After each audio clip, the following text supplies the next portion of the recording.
কি অবস্থা সবার। আজকে আমি আপনাদের জন্য আবারও নিয়ে আসলাম নতুন একটি এক্সপ্লেনেশন ভিডিও।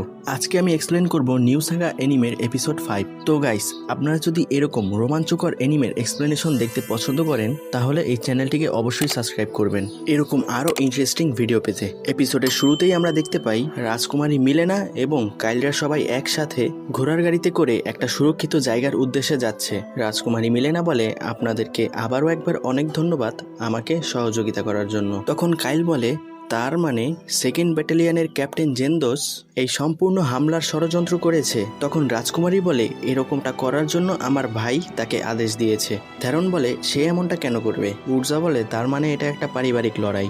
তখন কাইল বলে, আমার বিশ্বাস হচ্ছে না জেনদোস এরকম কাজ করতে পারে। হয়তো কাইলের সাথে জেনদোসের কোনো গভীর সম্পর্ক রয়েছে। গাইস, এটা পরবর্তীতে দেখা যাবে। তখন কাইল রাজকুমারীকে বলে, আপনি কি শতভাগ নিশ্চিত যে এই কাজটা জেনদোসই করেছে? রাজকুমারী বলে, হ্যাঁ, কারণ আমি এটা কাল রাতে তার মুখ থেকেই শুনেছি। তখন রাজকুমারীর একটা ব্যাকগ্রাউন্ড সিন দেখানো হয়, যেখানে রাজকুমারী একটা পানীয় পান করার পরে মাথা ঘুরে পড়ে যায় এবং তখন ওই কক্ষে রাজকুমার এবং জেনদোস প্রবেশ করে। কিন্তু তখনও রাজকুমারী মিলেনার একটু একটু হুঁশ ছিল। তখন রাজকুমার বলছে ওষুধ কাজ করে গেছে। জেনদোস বলে, ইয়েস মাই লর্ড, কাল দুপুর 2টার আগে রাজকুমারীর জ্ঞান ফিরবে না। তখন রাজকুমার বলে, আমরা যদি একে জঙ্গলে নিয়ে যেতে পারি তাহলে বাকি কাজ মনস্টাররাই করে দিবে। জেনদোস বলে, ঠিক বলেছেন মাই লর্ড, আমরা বলে দেব। রাজকুমারীকে বারবার নিষেধ করার পরও সে সানিসগাঁওয়ের উদ্দেশ্যে রওনা হয়, আর এই জন্যই সে মাঝপথে মনস্টারদের হামলার শিকার হয়। আর এই সম্পূর্ণ বিষয়টাই রাজকুমারী মিলেনা শুনে ফেলেছিল। তখন রাজকুমারী মিলেনা বলে, আমি জানি যে আমার সৎ ভাই আমার সিংহাসনে বসতে চায়, আর আমি এটাও জানি যে সে নিজে কখনো আমার ওপর সরাসরি হামলা করার চেষ্টা করবে না। তখন রাজকুমারীর পাশে একটি ছোট্ট মেয়ে বসেছিল, সেই মেয়েটির নাম হলো নিনোস। তখন নিনোস বলে, রাজকুমারী, এসব কথা অপরিচিত লোকদের বলা ঠিক নয়। ওই সময় থ্যারন ওই মেয়েটিকে দেখে বলে, তুমি তো ওই মেয়েটা যে রাজকুমারীকে ফুল দিতে গিয়ে পড়ে গিয়েছিলে, তাই না? তখন নিনোস একটু তোতলাতে শুরু করে। তখন রাজকুমারী বলে, তাহলে তুমি একে চিনেই ফেললে, যদিও আমি এর রূপ সম্পূর্ণ বদলে দিয়েছিলাম। তখন থেরন তার ডায়লগবাজি শুরু করে। থেরন বলে, সৌন্দর্য যেখানেই থাকুক না কেন আমার দৃষ্টি থেকে কখনো লুকাতে পারে না। তখন কাইল রাজকুমারীকে বলে, তার মানে এসব আপনারই প্ল্যান ছিল? এখানে নিনোস যে ফুল দিতে গিয়ে পড়ে যাওয়ার নাটক করেছে, কাইল এই বিষয়টার কথা বলছে। তখন রাজকুমারী বলে, প্রজাদের মন জয় করতে হলে সবাইকে সবকিছু খোলাসা করেই বোঝাতে হয়। তখন থেরন বলে, এও লোকদের বোকা বানায়। তখন রাজকুমারী বলে, আরে বোকা, এটাই তো রাজনীতি। সত্যি বলতে আমি কখনোই জেনদোসকে সন্দেহ করিনি, আর এটাই ছিল আমার ভুল। যদিও আমার ভাই অতটা যোগ্য নয়, যদি জেনদোস তার সাথে থাকে তাহলে যে কোনো কিছু হতে পারে। জেনদোস অনেক যোগ্য একটা লোক এবং সে সবার কাছেই প্রিয়। সত্যি বলতে আমি আমার ভাইকে কখনোই বিশ্বাস করিনি, আর এটাই হলো রাজনীতি। আমি যখনই বাইরে কোথাও বের হতাম, কিলরেন এবং 5ম ব্যাটালিয়ন সবসময় আমার সাথে থাকতো। তখন কাইল বলে, আমি শুনেছি 5ম ব্যাটালিয়ন সম্পূর্ণ একটা ওমেন আর্মি। তখন রাজকুমারী বলে, ঠিক শুনেছ, তাদের রাজকীয় নোবিলিটির কারণে অনেক সময় ক্যাপিটালের অনেক বড় বড় ফেস্টিভ্যালে তাদেরকে ডাকা হয়, আর এজন্যই এবার আমার সুরক্ষার ব্যবস্থাপনা জেনদোসের হাতে দেওয়া হয়। আমার যে ভাই আমার সাথে কখনো কথাও বলে না, সে এবার আমার সাথে এসেছে। তখনই আমার বুঝে যাওয়া উচিত ছিল। তখন কাইল ভাবে, আমার বিশ্বাস হচ্ছে না জেনদোসও এই চক্রান্তে জড়িত। এটা আমি ভাবতেও পারছি না। কিন্তু রাজকুমারীও মিথ্যে কথা বলছে না, তার মানে এটা পরিষ্কার যে জেনদোস আমাদের শত্রু। তখন কাইল রাজকুমারীকে বলে, তাদের মনস্টার হামলার প্ল্যানটা তো ব্যর্থ হয়ে গেছে, তারা অবশ্যই নতুন কোনো প্ল্যান করছে। রাজকুমারী বলে, আমার এই বিষয়ে কোনো সন্দেহ নেই, কারণ জেনদোসের চিন্তা ভাবনা অনেক দূরদর্শী। সে এমনটাও বলতে পারে যে আমরাই রাজকুমারীর উপর আক্রমণ করেছি। তখন লিজে বলে, কি বললে, সত্যি? কাইল বলে, হ্যাঁ, ওই সব সৈনিকের হত্যার দায় আমাদের মাথায় চাপিয়ে দিয়ে আমাদেরকেই দোষী সাব্যস্ত করবে। তখন থেরন বলে, তাহলে আমরা আর কি করতাম? রাজকুমারীকে তো মরার জন্য ছেড়ে দিতে পারি না। তখন কাইল রাজকুমারীকে বলে, আপনি এসব কথা আমাদেরকে এজন্যই বলেছেন যেন আমরা পালানোর চেষ্টা না করি, তাই না? রাজকুমারী বলে, ঠিক ধরেছ, এই খেলাটা এখন আমরা সবাই একসাথে খেলবো। যাই করতে হোক না কেন করব, শুধু কোনো মতে জীবিত ক্যাপিটালে ফিরে যেতে হবে। পৌঁছে গেলে তোমাদের পুরস্কার নিশ্চিত। কাইল বলে, ঠিক আছে, কিন্তু আমাদের কোনো পুরস্কার চাই না, চাই শুধু মর্যাদা।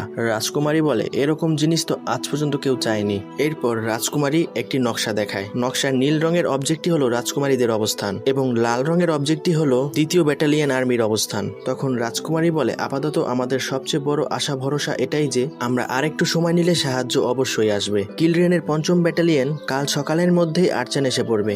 সবার পেছনে যে ব্লু অবজেক্টটিকে দেখানো হয়েছে সেটাকে 5ম ব্যাটালিয়ন ধরা হয়েছে। যখন তারা আমার বিষয়ে জানতে পারবে তৎক্ষণাৎ তারা আমার সন্ধানে বের হবে। কাইল বলে, এতে তো তারা 2য় ব্যাটালিয়নের মুখোমুখি হবে, তাই না? রাজকুমারী বলে, তখন আমাদের শক্তি বরাবর হবে, আর এতে সমস্যা তাদেরই হবে, আমাদের নয়। তখন কাইল বলে, তার মানে আমাদের সাথে তারাও বিপদে পড়বে। তখন থ্যারন বলে, তাহলে আমরা কিছু সময়ের জন্য সানিসেই লুকিয়ে পড়ি। কাইল বলে, এতে কোনো লাভ হবে না, সত্য লুকাতে তারা সানিসকেও ধূলিসাৎ করতে পারে। তখন সবাই একটু চিন্তিত হয়ে পড়ে। এরপর কাইল বলে, আমাদের পিছনের দিকেই ঘুরতে হবে। আর্চেনের জনসংখ্যা অনেক বেশি, তাই ওই জায়গার লোকদের মারাটা এতটাও সহজ হবে না। এরই সাথে 5ম ব্যাটালিয়নের সাথে আমাদের দেখা হয়ে যাবে। তখন রাজকুমারী বলে, কিন্তু পথে তো আমাদের তাদের সাথে মোকাবিলাও করতে হবে। ওদেরকে বোকা বানানোর জন্য তোমার কাছে কি কোনো প্ল্যান আছে? কাইল বলে, আমরা ওদেরকে পুশ করতে করতে এগিয়ে যাব। রাজকুমারী বলে, এর মানে? এরপর 2য় ব্যাটালিয়নের দৃশ্য দেখানো হয়, তারা অনেক দ্রুত এগিয়ে যাচ্ছে। তখন সিলদোনিয়া দেখে জেনতোস ওই বাহিনীর সাথে নেই। কাইল বলে, জেনতোস তাদের সাথে নেই? সিলদোনিয়া বলে, যেই লোকটা আর্চানের রাজকুমারীর সাথে ছিল সেই লোকটার কথা বলছো? আমি ঠিক করেই দেখেছি সে তাদের সাথে নেই। কাইল বলে, ও আচ্ছা। তখন রাজকুমারী কাইলের তলোয়ার দেখে বলে, এই কথা বলা তলোয়ারটি আসলেই অনেক অসাধারণ একটা হাতিয়ার। তখন কাইল বলে, আমাদের সকল আশা ভরসা এর উপরেই টিকে আছে, কারণ জেনতোস তার বাহিনীর সাথে নেই। এটা জানার পর আমাদের প্ল্যান বদলাতে হবে, এতে আমাদের জেতার চান্স বেড়ে গেছে। তখন থ্যারন আর উর্জা কতগুলো ম্যাজিক স্টোন প্রয়োজন মতো নিয়ে নিচ্ছিল। তখন রাজকুমারী মিলেনা এতগুলো ম্যাজিক স্টোন একসাথে দেখে অবাক হয়ে যায়, আর লিজে তাকেও একটা ম্যাজিক স্টোন দেয় এবং কিছু হিলিং পোশন দেয়। এটা দেখেও রাজকুমারী অবাক হয়ে যায়। রাজকুমারী বলে, এত দামি হিলিং পোশন একসাথে এতগুলো তোমাদের কাছে কিভাবে? তখন রাজকুমারী তাদেরকে দেখে চিন্তা করতে থাকে, বুঝতে পারছি না এরা আসলে কারা। তখন কাইল একটু পাট নেয়। এরপর সিন চেঞ্জ হয় রাজকুমারের দিকে। রাজকুমার চিৎকার করে বলে, কি হচ্ছে এসব? মিলেনা এখনো বেঁচে আছে কিভাবে?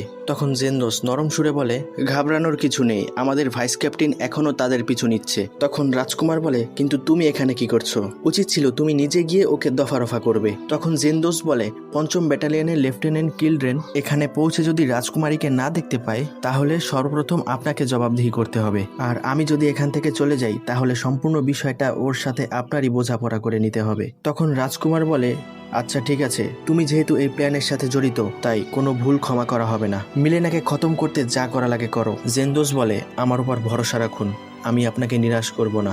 এরপর সিন চেঞ্জ হয় 2য় ব্যাটালিয়নের আর্মির দিকে। একটি সৈনিক এসে ভাইস ক্যাপ্টেনকে বলে, একটি ঘোড়ার গাড়ি আমাদের দিকেই এগিয়ে আসছে, তারা খুব দ্রুতই এখানে পৌঁছে যাবে। তখন ভাইস ক্যাপ্টেন বলে, সবাই দ্রুত প্রস্তুত হয়ে যাও। তখন তারা একটা ফরমেশনে এসে পড়ে এবং অ্যাটাক করার জন্য প্রস্তুত। ভাইস ক্যাপ্টেন বলে, পায়ের মধ্যে নিশানা করবে যেন তারা পালাতে না পারে। তখনই 2য় ব্যাটালিয়নের আর্মি রাজকুমারী মিলেনার ঘোড়ার গাড়ি দেখতে পায়। রাজকুমারী তাদের দিকে এগিয়ে আসছে। ওই সময় আমরা দেখতে পাই সিলদোনিয়া আকাশ থেকে থলিতে করে ম্যাজিক স্টোন ওই আর্মির উপর ফালাচ্ছে। এতে তাদের উপর একসাথে অনেকগুলো বিস্ফোরণ হয়, আর এভাবেই কাইল তাদেরকে পুশ করে চলে যায়। তাদেরকে মারতে মারতে এগিয়ে যায়। তখন আমরা দেখি থ্যারন পাগলের মতো তার হাতে থাকা থলি থেকে ম্যাজিক স্টোন ছুঁড়ে ছুঁড়ে মারছে এবং বলে, মরতে থাকো গাধার দল। থ্যারন তাদেরকে মারতে মারতে কটাক্ষ করছে আর সে পাগলের মতো হাসছে। তখন রাজকুমারী বলে, এরা তো আসলেই অসাধারণ। তখন লিজে অদ্ভুত একটা হাসি দেয়, হয়তো লিজে ভাবছে রাজকুমারীর সামনে ইজ্জতটাই খেয়ে দিল। তখন আমরা দেখি 2য় ব্যাটালিয়নের অনেক সৈনিকই আহত হয়ে যায়। তাদের ভাইস ক্যাপ্টেন বলে, যারা বেঁচে আছো উঠো এবং তাদের পিছু নাও। এরপর আবার সিন চেঞ্জ হয় কাইলের দিকে। তারা সবাই হিলিং পোশন পান করছে। থ্যারন বলে, পকেটে টাকা থাকলে যে কোনো কিছু করা যায়, তুমি কি বলো, ঠিক বলেছি না? কাইল বলে, প্ল্যান তো অনেক ফালতু ছিল, কিন্তু ভাগ্য ভালো যে কাজ করে গেছে। আপাতত আমরা সবাই সুরক্ষিত আছি। তখনই তাদের ঘোড়ার গাড়ির একটি চাকা পাথরের উপর পড়ে ভেঙে যায়। থ্যারন বলে, এখন এটা আর কোনো কাজে আসবে না। উর্জা বলে, তার মানে আমাদের এই ঘোড়ার গাড়িটা ছাড়তে হবে। তখন লিজে বলে, রাজকুমারী এবং বাকি সবাই আমার সাথে আসুন। তখন কাইল উর্জাকে জিজ্ঞেস করে, তুমি কি উইন্ড ভোর ইউজ করতে পারবে? উর্জা বলে, পারবো, কিন্তু তাতে কোনো কাজ হবে না। তখন সিলদোনিয়াকে বলে, তুমি করতে পারবে? সিলদোনিয়া বলে, পারবো, আর আমাদের পিছনে এখনো 30 জন সৈনিক আসছে। কাইল বলে, ভালো, আগের থেকে অনেক কম, কিন্তু শহরের প্রধান প্রবেশদ্বারেও কিছু সৈনিক থাকবে। আমাদের দুই পাশে ঘিরে যাওয়া থেকে বাঁচতে হবে। আমাদের মধ্যে একজনকে পিছনে থেকে শত্রুদের থামাতে হবে। উর্জা বলে, তুমি কি বলতে চাইছো? কাইল বলে, রাজকুমারীর সুরক্ষা সবচেয়ে বেশি জরুরি। তখন উর্জা বলে, 30 জন রাজ সৈনিকের সাথে একা একজন লড়তে যাওয়া মানে নিজের পায়ে নিজে কুড়াল মারা। কাইল বলে, যাই হোক না কেন, করতে তো হবেই। তখন উর্জা মনে করে কাইল মনে হয় আবার সব বোঝা নিজের মাথায় নিবে। তখন উর্জা একটু ঘাবড়ে যায়। ওই সময় হঠাৎ করে কাইল বলে, এটা থেরন করতে পারবে। হায় হায় গাইস, আমাদের ভোলা ভালা নিষ্পাপ ছেলেটাকে কাইল এত বড় বিপদে ফাঁসিয়ে দিবে। যাই হোক, তখন থেরন বলে, কি বললে তুমি, কি বললে? আমি শুনিনি, আবার বলো। তখন কাইল বলে, রাত সৈন্যদের তুমি থামাবে। থেরন বলে, কি বললে? তখনই লিজে এসে বলে, আমরা সম্পূর্ণ প্রস্তুত। কাইল বলে, উর্জা উইন্ড ওয়াকার শুরু করো। তখন উর্জা বলে, তুমি কি নিশ্চিত যে এরকমটাই করবে? কাইল বলে, সময় নেই, জলদি করো। তখন তারা সবাই থেরনকে ছেড়ে পালিয়ে যায়। থেরন বলে, আরে থামো থামো, আমি একা পাগল কি না কি করব। কাইল যাওয়ার সময় বলে, আমি জানি এটা একটু কঠিন হবে, কিন্তু গুড লাক। তখন থেরন বলে, ভাই মজা করিস না, আমাকেও নিয়ে যা। তখন লিজে বলে, থেরন তোমার উপর আমার বিশ্বাস আছে। তারপর তারা সবাই ওখান থেকে চলে যায়, আর থেরন তাদের দিকে বাচ্চার মতো তাকিয়ে থাকে। থেরন বলে, তারা আসলেই আমাকে ছেড়ে চলে গেল। এরপরে আমরা দেখি ওই সৈনিকরাও এসে পড়েছে, আর আমাদের থেরন পাগলা তাদের সামনে সাদা পতাকা উড়িয়ে বলে, থামো, আমি স্যারেন্ডার করেছি, আমি কোনো লড়াই ঝগড়া চাই না, প্লিজ আমাকে ক্ষমা করে দাও, সব দোষ কাইলের, আমি কিছু করিনি, ওই আমাকে এখানে নিয়ে এসেছে, আর এখন এখানে আমাকে একা রেখে পালিয়ে গেছে, আর তাই আমাকে ছেড়ে দিন আর ওকে ধরুন। ও আর একটা কথা, আমার কাছে অনেক সম্পদ আছে, এই যে দেখুন, এটা আমি সানগার্ড মাউন্টেনের ডনজনের মধ্যে পেয়েছি, আপনারা জানেন সেখানে অনেক ধনসম্পদ রয়েছে, আমাকে ছেড়ে দিন, আমি আপনাদেরকে ওই স্থানে নিয়ে যাব। তখন তাদের সৈনিক ওই ঘোড়ার গাড়িটা চেক করে বলে, ভাইস ক্যাপ্টেন, রাজকুমারী ঘোড়ার গাড়ির মধ্যে নেই, হয়তো তারা ঘোড়া নিয়ে পালিয়ে গেছে। ভাইস ক্যাপ্টেন বলে, তো যাও, এখনই ওনাদের পিছু নাও। থেরন বলে, তাহলে আমি কি এখন যেতে পারি? ভাইস ক্যাপ্টেন বলে, একে শেষ করে দাও। তখন থেরন ভাইস ক্যাপ্টেনের পা জড়িয়ে ধরে বলে, আমি আপনার পায়ে পড়ি, আমি মরতে চাই না, আমাকে মারবেন না, আপনি যা বলবেন আমি তাই করব, শুধু আমার জীবন ভিক্ষা দিন। তখন ভাইস ক্যাপ্টেন বলে, কখনোই না। এটা বলেই তার উপর যখন তলোয়ার উঠাতেই যাবে, এরপরই সিন চেঞ্জ হয়। উর্জা কাইলকে বলে, আমরা ওই জায়গায় থেরনকে একা ছেড়ে ভুল করিনি তো, তারা ওকে জীবিত ছাড়বে না। কাইল বলে, অন্য কোনো উপায় থাকলে আমি কাউকেই মরতে দিতাম না। এখানে কাইলও একটু পার্ট নিচ্ছে, কারণ গাইস একটু পরে একটা বিষয় দেখে আপনারাও চমকে যাবেন। উর্জা বলে, তুমি এরকমটা করতে পারো না। লিজে বলে, ও হয়তো আমরা তোমাকে বলিনি। উর্জা বলে, কি বলনি? লিজে বলে, থেরন কাইল এবং আমার থেকেও বেশি শক্তিশালী। এরপর সিন চেঞ্জ হয় থেরনের দিকে, আমরা দেখি থেরন ওই ভাইস ক্যাপ্টেনের ধর উড়িয়ে দিয়েছে। তখন থেরন থেকে একটা হিংস্র হিংস্র ভাইব আসে, সে একটু ভারী গলায় বলে, এটা ভালো ছিল, সেনাপতিকে খেয়ে দিলে বাকিরা এমনি আব্বা আব্বা করবে। বাই দ্য ওয়ে গাইস, এটা জাপানিজ একটা প্রবাদ বাক্য ছিল, কিন্তু আমি বাংলায় আমার মতো করে বলেছি, এটার বাংলা করলে অনেকটা এইরকমই শোনাবে। এরপর আমরা দেখি থেরনকে সব সৈনিকরা ঘিরে দাঁড়িয়ে আছে। থেরন তার হাত থেকে একটি বালা এবং দুইটি রিং খুলে ফেলে দেয়। গাইস চিন্তা করা যায়, কাইল শুধু দুইটি রিং পরে, তাতেই কাইলের ওজন 5 গুণ বেড়ে যায়। থেরন শুধু দুইটি রিং নয়, সাথে একটি বালাও পরে, তাহলে গাইস আপনারাই চিন্তা করুন তার ওজন কতটা বেড়ে যায়, থেরন কতটা শক্তিশালী। যাই হোক, থেরন ওগুলো খুলে ফেলে এবং হাতে তলোয়ার নিয়ে বলে, এখন অনেক হালকা লাগছে। এরপর থেরন বলে, তাহলে আসো, কার জীবন আগে হারাতে চাও? তারপর আমরা থেরনের কিছু ভয়ঙ্কর ফাইটিং সিন দেখতে পাই। সে তার শত্রুদের মাথা সবজির মতো কেটে ফেলছে, এরপর যাকেই সামনে পাচ্ছে 2 ভাগ করে দিচ্ছে। এরপর অনেকগুলো সোলজার্স একসাথে তার উপর আক্রমণ করে, তাদেরকেও থেরন অনেক ভয়ঙ্কর ভাবে প্রতিহত করে। এরপর সে একটা ম্যাজিক স্টোন দিয়ে বোম মেরে উড়িয়ে দেয় এবং বলে, সব ঘোড়ার সৈনিক তো খতম, যা ভেবেছিলাম তার থেকেও অনেক ভালো হয়েছে দেখছি।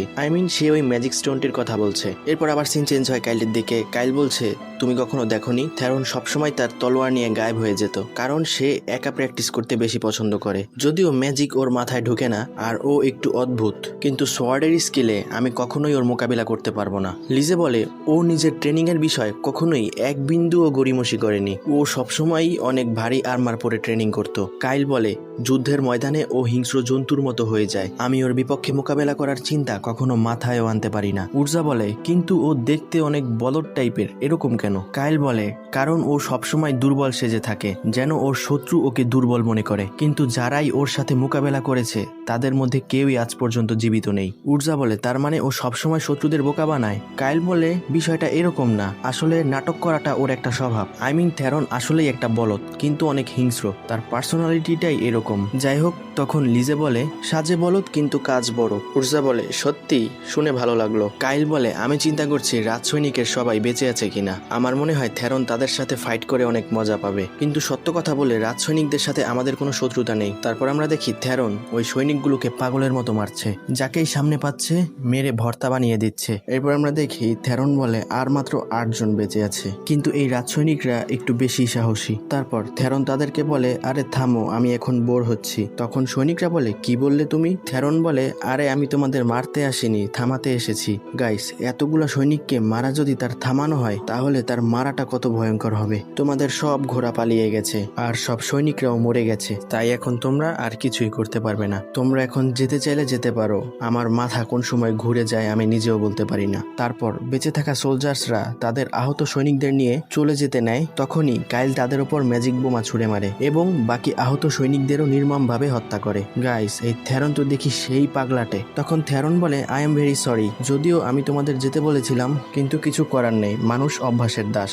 আমি আমার কাজ তো করে দিয়েছি, এখন তারা ঠিকভাবে সবকিছু করতে পারলেই হয়। এরপর সিন চেঞ্জ হয় জেন্দোসের দিকে। জেন্দোস বলে, কেউ তো আছে যে আমাদের কাজে ব্যাঘাত ঘটাচ্ছে। তারপর সেও ওই স্থানে যাওয়ার জন্য ঘোড়া নিয়ে প্রস্তুত হয়। যাবার সময় সে তার কিছু সৈনিকদের বলে, রাজকুমারের নিরাপত্তা এখন তোমাদের হাতে, আমি আসার আগ পর্যন্ত কাউকেই ঢুকতে দিবে না। তারপর সেও রাজকুমারীকে হত্যার উদ্দেশ্যে রওনা হয়। তখনই সিলদোনিয়া জেন্দোসকে দেখে ফেলে। সিলদোনিয়া কাইলকে বলে, সাবধান, একজন ঘোড়া চালক তোমার দিকেই আসছে। কাইল বলে, শুধু একজন? তখন জেন্দোস সিলদোনিয়াকে দেখে বুঝে ফেলে যে সে একটা গুপ্তচর, তাই সে সিলদোনিয়ার উপর অ্যাটাক করে। এতে সিলদোনিয়া মাটিতে পড়ে যায়। কাইল বলে, সিলদোনিয়া কি হয়েছে তোমার? সিলদোনিয়া বলে, সে আমার উপর ইলেকট্রিক ম্যাজিক দিয়ে অ্যাটাক করেছে, কিন্তু অসুবিধা নেই, আমি ঠিক আছি। কিন্তু এরকম শক্তিশালী ও এতটা নিখুঁত নিশানা দেখে মনে হচ্ছে সে বড় কোনো যোদ্ধা। কাইল বলে, এটা অবশ্যই সে। এরপর কাইল রাজকুমারী মিলেনাকে বলে, আপনি কিছুক্ষণের জন্য এখানে লুকিয়ে যান। এরপর উর্জা এবং লিজেকে বলে, যদি তোমরা কোনো বিপদের আভাস পাও তাহলে তৎক্ষণাৎ তোমরা থেরনের কাছে চলে যাবে। তারা বলে, ঠিক আছে। এরপর রাজকুমারী মিলেনা বলে, তাহলে এখন কি জেন্দোস নিজেই এখানে আসছে? কাইল বলে, হ্যাঁ।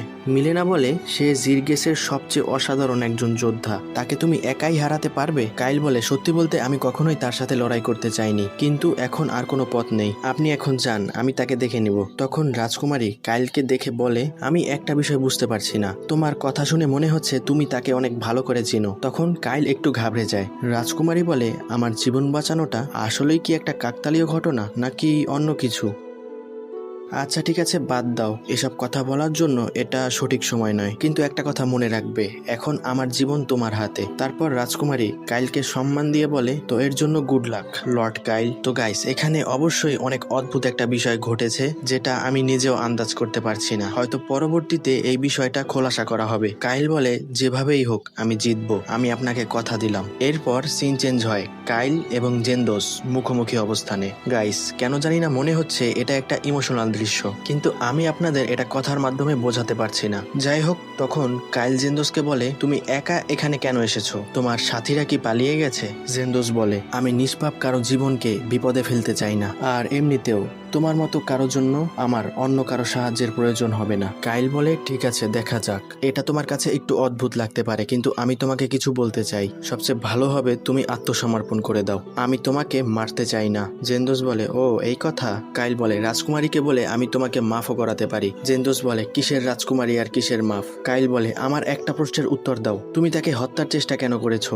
এর পিছনে ধনসম্পদ অথবা পদোন্নতি, এটা তো হতেই পারে না। জেন্দোস বলে, বাচ্চাদের কিং অফ ডেথের কাছে প্রশ্ন করতে নেই। আচ্ছা, তাহলে এখন তুমি মৃত্যুর জন্য প্রস্তুত হও, আমার হাত থেকে তোমাকে কেউই রক্ষা করতে পারবে না। তখন কাইল বলে, তার মানে লড়াই ছাড়া আর কোনো উপায় নেই। তারপর তারা দুজনই তার বডিতে পাওয়ার ম্যাজিক কাস্ট করে এবং একে অপরের উপর ঝাঁপিয়ে পড়ে। লড়াই করার সময় জেন্দোস এক মুহূর্তের জন্য গায়েব হয়ে কাইলের অন্য দিক থেকে অ্যাটাক করে, কিন্তু কাইল তারপরও সেটা থেকে বেঁচে যায়। কিন্তু ঠিক ওই মুহূর্তে কাইলও তাকে অ্যাটাক করে দেয়। কাইল বলে, দুর্বল হামলা ছিল। তখন আমরা দেখি জেন্দোস একটু আহত হয়। জেন্দোস বলে, আমার ধোকা দেওয়ার ম্যাজিক্যাল অ্যাটাক প্রথমবারেই আজ পর্যন্ত কেউই বুঝতে পারেনি। তখন কাইল মনে মনে বলে, আমি জানি তুমি কিভাবে লড়াই করো। তখন কাইলের একটা ব্যাক স্টোরি দেখানো হয়, ফিউচারের একটা ভিশন। আসলে জেন্দোস কাইলের মাস্টার ছিল। কাইল বলে, ম্যাজিক্যাল শর্ট ফাইটিং, এটা তো তুমিই আমাকে শিখিয়েছো। তো গাইস, অনেক ইন্টেন্স একটা মুহূর্তের মাধ্যমে এই এপিসোডটার সমাপ্তি হয়। তো গাইস, ভিডিওটি কেমন হয়েছে অবশ্যই কমেন্ট করে জানাবেন, এবং ভিডিওটি ভালো লাগলে চ্যানেলটি সাবস্ক্রাইব এবং ভিডিওটিতে একটি লাইক অবশ্যই দিবেন। তো আজ এ পর্যন্তই, ভালো থাকবেন, সুস্থ থাকবেন, দেখা হবে পরবর্তী ভিডিওতে।